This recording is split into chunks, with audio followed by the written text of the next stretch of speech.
Error code 4 in a Keurig machine indicates a malfunction of the cold water tank, which occurs when the tank fails to refill within a specified time, resulting in insufficient water for the machine to function. This issue can arise when the tank refills only partially, despite having room for more water. The primary cause of this error is often an obstruction in the water inlet.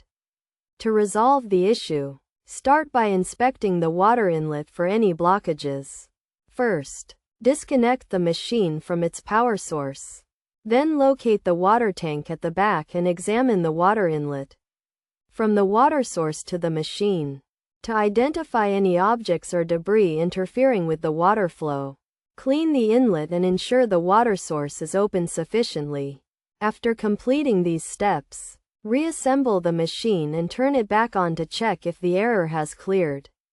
If the issue persists, it may be due to an electrical problem, such as a damaged valve, in which case it is recommended to contact a technician for troubleshooting and repair.